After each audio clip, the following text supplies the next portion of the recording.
So it's Christmas Eve morning, and we have had this horrific storm like everybody else has had. It blew all night. I thought it was going to blow the window out of the sliding glass door last night. It was crazy. Actually, on the way home from work last night, we got stuck on the road. We didn't get stuck, actually. We just couldn't make it through the drifts. So we tried coming, heading north on a road, and then we tried to go all the way around and head south.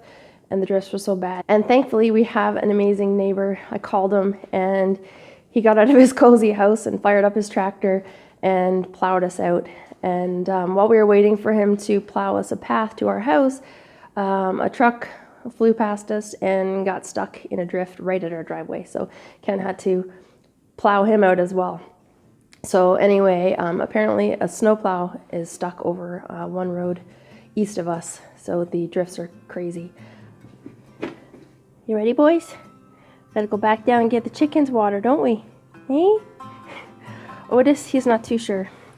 Chief has a good coat on him, and Otis keeps... I made him a little coat, and he keeps pulling it off, and he's not so sure. Otis, are you not so sure? It's very icy, too. Come on, boys, let's go. We're just gonna be a minute. So these are the drifts just right at the back here. I had to climb over those, but I'm gonna go this way. Come on, boys. There's a drift. We shoveled that last night when we got home, but it's drifted in. Quite a large drift there. Our neighbor was back in again, plowing our driveway this morning. He is such a saint. Otis, hang on. Watch yourself on this ice. He doesn't understand the ice. He's just little. And there's drifts like that all the way down the road. Come on, boys. Otis doesn't like this weather. Chief loves it. There you go, boys. There you go. Good boys. So we had 100-kilometer-an-hour winds here last night. They're not as strong right now, but I would say they're about 70. Look at this drift here. Anyway, we'll get the chickens some water. Hey girls. Hi Red. We're gonna stay tucked in here today. So I'm just gonna head back up to the house. We're very fortunate that we still have power, and I'm gonna make some French toast. I'm gonna show you a few things that we've done to prepare for this storm, just to get a few things ready, just in case we didn't have power. So I'll head up to the house and I'll show you that. The little birds are out getting their little feed. I filled up the feeders before the storm hit so that they'd have something to dig away at. So it's 2 o'clock on Christmas Eve, and it is still blowing like crazy out there. Our neighbor, the one that plowed us out last night, he called and said that if we have to go anywhere, the drifts are crazy. He could barely get through with his tractor. So luckily we were all in the house and we're nice and cozy. So we don't have to go anywhere tonight. My brother and my sister-in-law usually come over Christmas Eve, but we're going to postpone until Boxing Day because we don't want anybody stuck out on the roads tonight. Earlier I'd mentioned that I was going to go over a few things that we do to get ready for a storm whenever we hear one coming. We have a wood stove. It's an insert, so we can't really cook on it, but we could always bring coals forward and do some little bit of hearth cooking if we needed to. But what I did yesterday was I boiled a dozen eggs, and I baked some potatoes, and I also cooked some sausages. I also grabbed a little propane container for our Coleman stove if we need it. We also make sure we've got lots of water for drinking here. We've got some here, I've got some more down on the floor in some thermoses and in the refrigerator. We also fill up pails of water for the chickens and the dogs, and if we need to wash dishes, also to flush toilets. So we like to have a bunch of water handy. And that is my dryer vent. It's so windy out there that it's flapping the vent. I also make sure all the flashlights have batteries in them, and we've got some emergency candles. We also have candles around the house, so just in case. Our fireplace, and like I'd said, we can always just take that grate out and bring some coals forward and do some cooking on that, a little bit of hearth cooking. But we have a little bit of wood in our wood box, some kindling here, and a bunch out in the garage. And for the chickens, we also like to make sure they have extra bedding. They are in an insulated hen house, and I did do a video on how we care for our chickens in the winter, and I'll leave that link above. But we like to make sure they have extra bedding and make sure that they have fresh water, their water isn't frozen, so we'll bring the containers up to the house and thaw them out if we need to. I also give them some sunflower seeds and corn and some suet just for extra protein, just like I did for our little wild birds. So I'm going to go out and replenish the wild bird seed and check out these drifts on the road.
There's some cabbage. I gave them their corn. That'll keep them warm like I'd mentioned.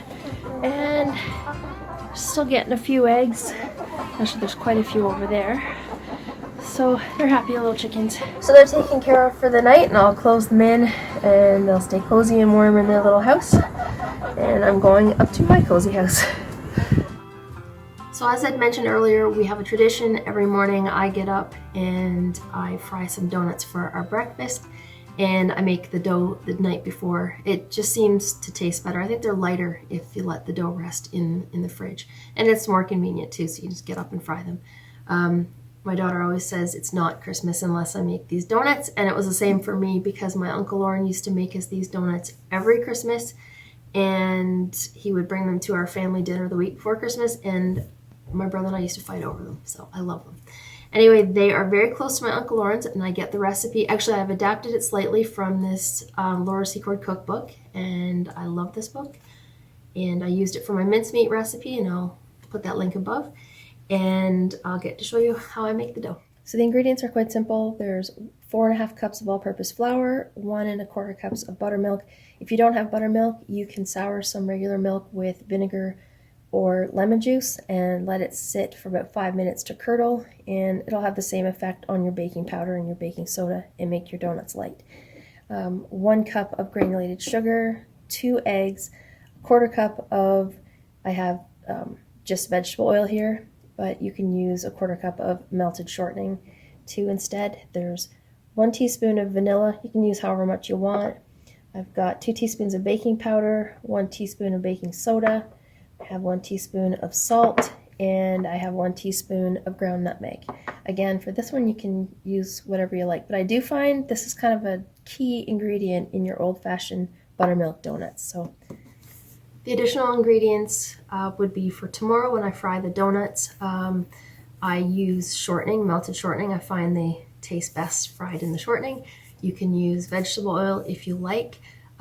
Also, I like to have a mixture of cinnamon sugar, some granulated sugar, and I can make up a glaze, and I'll leave that recipe link below, and you can dip your warm donuts in a glaze. So I usually do plain cinnamon sugar, granulated sugar, and glazed, and I'll do the donuts and I do the donut holes, and they are a real treat. So you can just leave them plain if you like, and these donuts also freeze really well. So once you have the ingredients, it's just really easy to put it all together. Just I'm going to beat these eggs here. Then I'm going to add the sugar and the oil. I'm going to add the buttermilk. and the vanilla. And I'm just going to add the dry ingredients to the flour just so that I can whisk it in and it's even. That was the nutmeg, the soda, the baking powder, and the salt. Just going to mix it all together. And then I'm going to add the flour in a little bit at a time. And mix that in. I don't want to blend the flour in too much because I don't want my donuts to be tough. Some people do flour additions and then buttermilk. I just do it all. I dump it all in.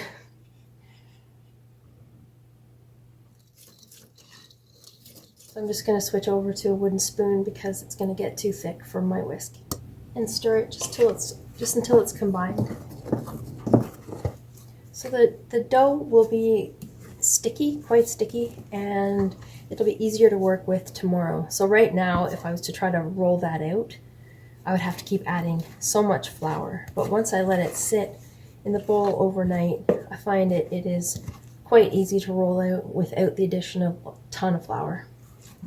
So make sure the flour is all mixed in from the bottom of the bowl, and this is what it looks like. It's more of like a batter at this point. So I'm just going to put some plastic wrap over the top of that, and I'll leave it in the fridge overnight. Oh, he doesn't like to be on film. Chief! Chief, no one's laughing at you. No. We don't go really crazy with decorations, but we do put up some things that, a lot of things that are tradition. So this was my mom's plate. She always had that. And I got these at an antique store, old Christmas cards. This one's from 1910. Look at that, look at the penmanship. I always put a little tray of clementines in.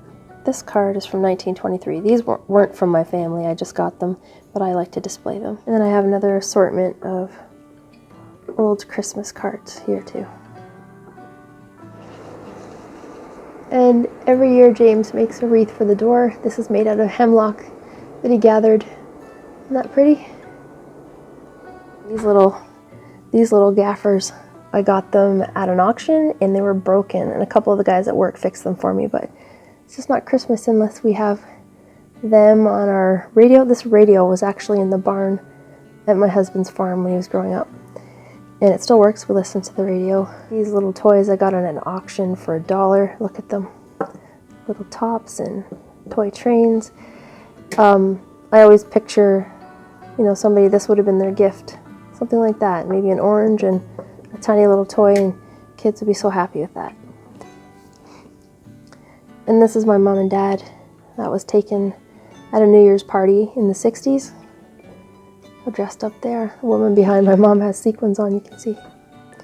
And our tree is a whole bunch of old Christmas ornaments that we've had. I think my mom had them when she was little, and just other ones that we've picked up here and there, and a lot of ones that Isabel has made. And my aunt gave me that ornament. That's my mom.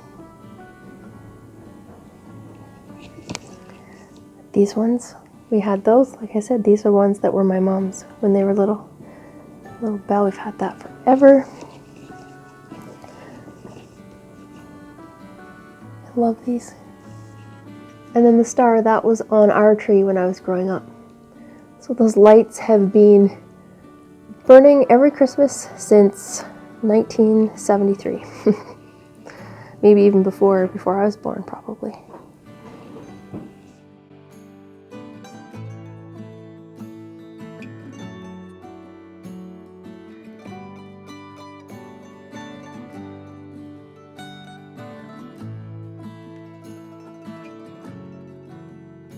This is our little Christmas Eve dinner, and like I said before, my brother and his wife Robin were supposed to come over, but again, the storm made it so that we had to postpone it.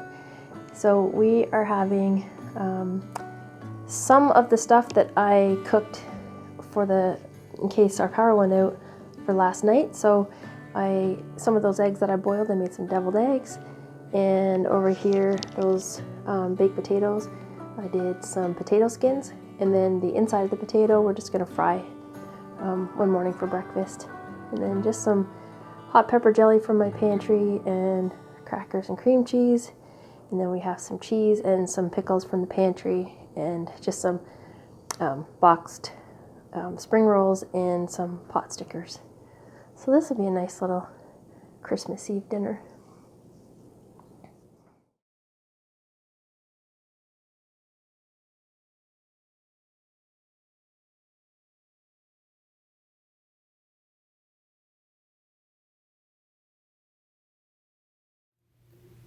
So I've cut the dough out. It's about 1/2 inch thickness, I think.